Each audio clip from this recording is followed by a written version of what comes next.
topik kita adalah petua kosinus. Okey, formula petua kosinus adalah seperti yang kamu sedang tengok ni. A kuasa 2 sama dengan B kuasa 2 tambah C kuasa 2 tolak 2 BC cos A. Okey, itu kalau nak cari A lah. Kalau nak cari B, inilah formula dia. C adalah ini. Okey, untuk syarat apa yang petua kosinus digunakan adalah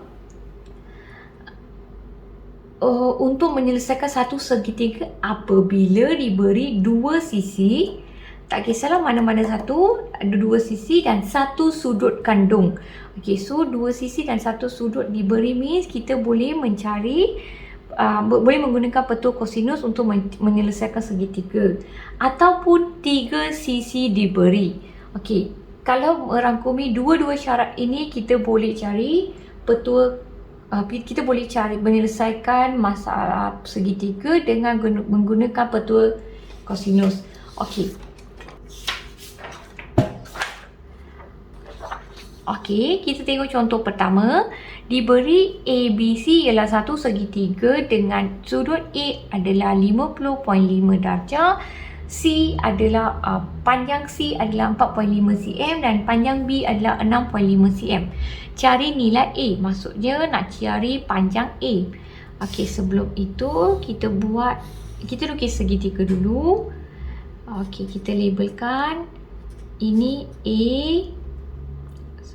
50.5, ini A, ini B, ini C. So, panjang C adalah 4.5 dan panjang B adalah 6.5 cm. So, A ini kita tak tahu. Okey. So, tadi kita tengok syarat dia. Kalau diberi dua sisi dan satu sudut kandung means kita boleh mencari boleh selesaikan segitiga ni. Okey, so kita akan gunakan formula. Okey, sebab nak cari A, maka A kuasa 2 sama dengan B kuasa 2 tambah C kuasa 2 tolak 2 BC cos A. Okey, so B adalah 6.5 kuasa 2 tambah C adalah 4.5 kuasa 2 tolak 2 6.5 dengan cos A adalah 50.5 darjah. Okey, kita guna kalkulator, terus masukkan value-value. Kurungan 6.5 kuasa 2 tambah kurungan 4.5 kuasa 2 tolak 2 kurungan 6.5 tutup kurungan balik 4.5 tutup kurungan cos 50.5. Okey, semua kita boleh tulis sekaligus. So, penyelesaian dia akan dapat 25.29. Okey, so A kuasa 2 adalah 25.29. Kalau nak cari A kuasa 2 ni kena pindah pergi sebelah sini. Bila kuasa 2 pergi sebelah sini akan jadi punca kuasa. So, punca kuasa 25.29 adalah 5.03 cm. Soalan dia mencari nilai A. So, kita dah cari nilai A adalah 5.03 cm. Ini adalah satu jenis di mana dua sisi dan satu sudut kandung diberi. Okey, kita tengok contoh lain. Dekat contoh ini pula, cari sudut bagi segitiga PQR di mana tiga sisi diberi P, Q dan R.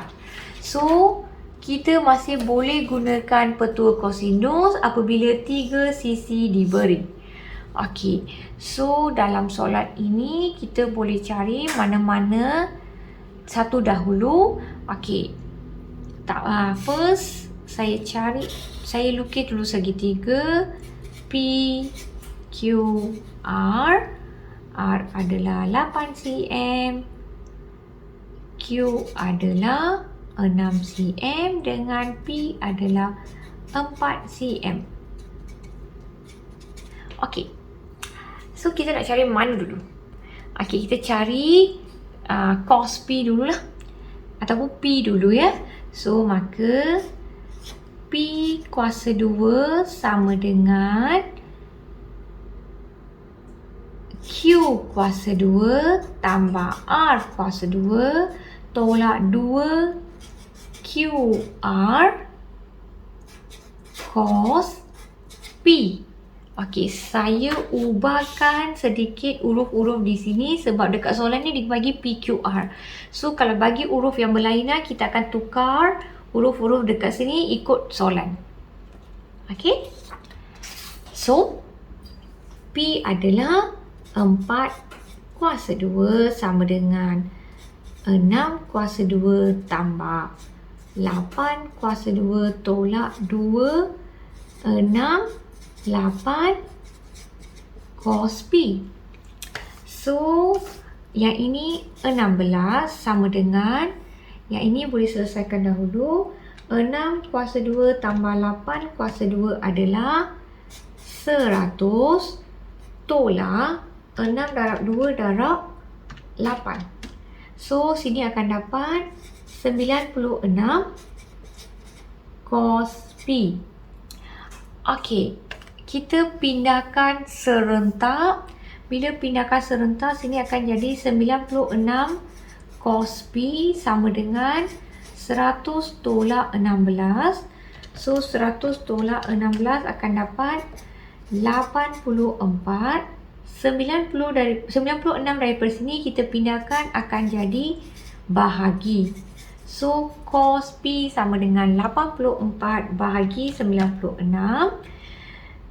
iaitu 0.875. Maka P adalah cos daripada sini pergi sebelah sini akan jadi cos inverse. So, shift cos, kamu akan dapat 28.96 darjah. Okey, kita baru cari untuk P ya. Ada lagi jalan kerja sedikit. So, sekarang sebenarnya kita nak cari, kita boleh cari either one. Kita boleh cari sudut Q ataupun sudut P. Sudut P kita nak cari sudut R. Kalau saya nak cari sudut R, maka R per sin R sama dengan P per sin P. Kaedah lain untuk mencari jawapan. Okey, kita gunakan untuk soalan ni kita akan gunakan petua sinus juga sebab kita dapat ada maklumat panjang R ataupun kita ada dua sisi dan kita perlu cari sudut. Okey, so R ini dah ada iaitu 8 cm.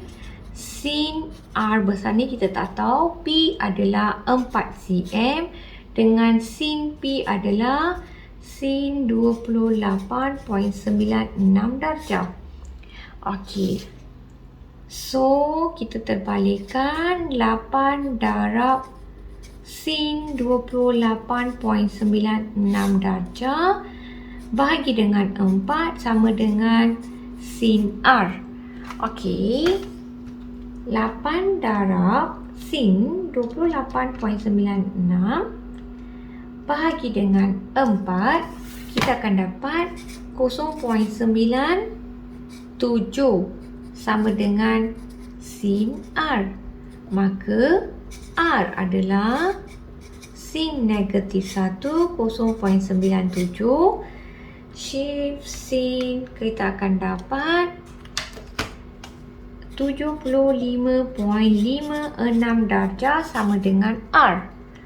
Okey, so kita dah dapat sudut P, sudut R. Lepas tu tinggal lagi sudut PQ pula. Okey, untuk cari sudut Q, okey, 180 darjah tolak sudut P tolak sudut Q. Okey, so 180 darjah tolak sudut P adalah 28.96 darjah tolak dengan 75.56 darjah. So, jawapan dia 180 tolak 28.96 tolak 75.56. Maka kamu akan dapat 75.48 darjah. Itu adalah sudut Q. Okey, so kita dah cari ketiga-tiga maklumat. Sudut Q, sudut R dengan sudut P. Okey, so kita boleh labelkan sebab dia minta 3 jawapan So, sudut P adalah 28.96 darjah. Sudut Q adalah 75.48 darjah. Dan sudut R adalah 75.56 darjah. Okey, itu sahaja untuk hari ini. Terima kasih.